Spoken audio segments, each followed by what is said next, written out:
Just because things don't go as you planned them doesn't mean that God's not at work. Find out why in this episode of 5 Minutes Closer.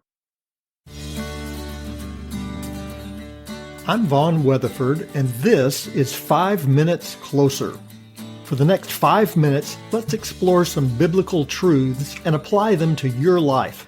No podcast, including this one, can transform your life or give you what you really need. Only Jesus can do that. You can find out why in what I've called the first five episodes of 5 Minutes Closer.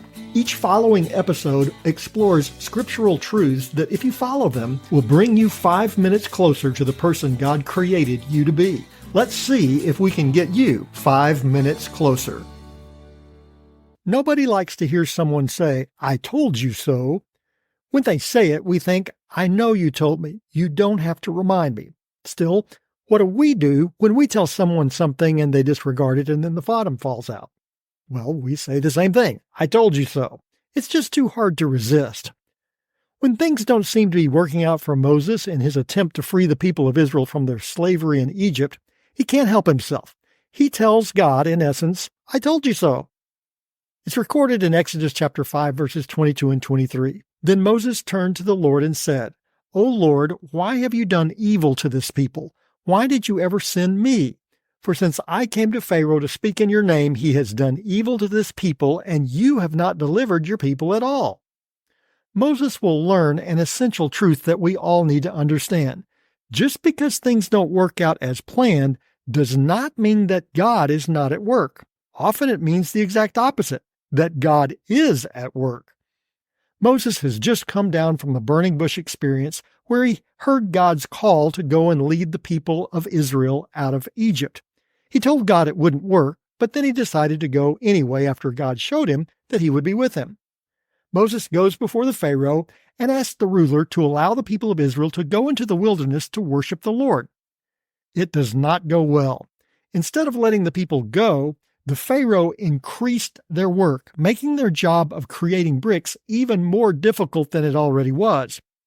The Israelites hear about the Pharaoh's ruling and blame Moses for making their life even more miserable. In Exodus chapter 5, verse 21, "And they said to them, 'The Lord look on you and judge, because you have made us stink in the sight of Pharaoh and his servants, and have put a sword in their hand to kill us.'" Moses' day went from bad to worse. Not only did the Pharaoh not listen to him, but now the people of Israel hated him. He told God this wouldn't work, and now Moses thinks he's proven it. Moses thought this was a bad idea. Then he went ahead and did what God wanted him to do, only for the floor to seem to drop out from under him.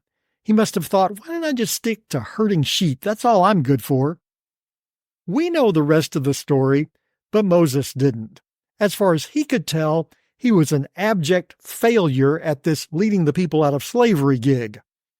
We need to understand that life will not always go our way. Things will not always work out how you thought they would.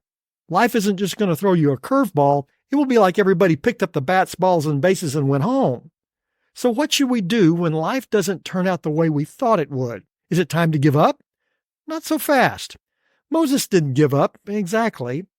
He did what you and I should do. He went to God. And God answered with the same answer that God had given before.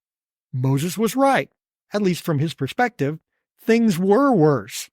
So Moses went to God reverently but honestly and told God what God already knew, that the Pharaoh had said no. God answers in Exodus chapter 6, verse 1. "But the Lord said to Moses, 'Now you shall see what I will do to Pharaoh. For with a strong hand he will send them out, and with a strong hand he will drive them out of his land.'" God's message was simple. It wasn't up to Moses to deliver the people. God would do that. All Moses was called to do was to be obedient, to do what God had called him to do.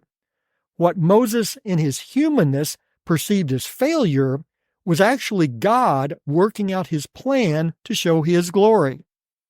What are the failures in your life? What hasn't gone according to plan? What did you try that failed miserably? Take it to God. Let God take your failure and turn it into a victory for his glory. You can, because now you're 5 minutes closer.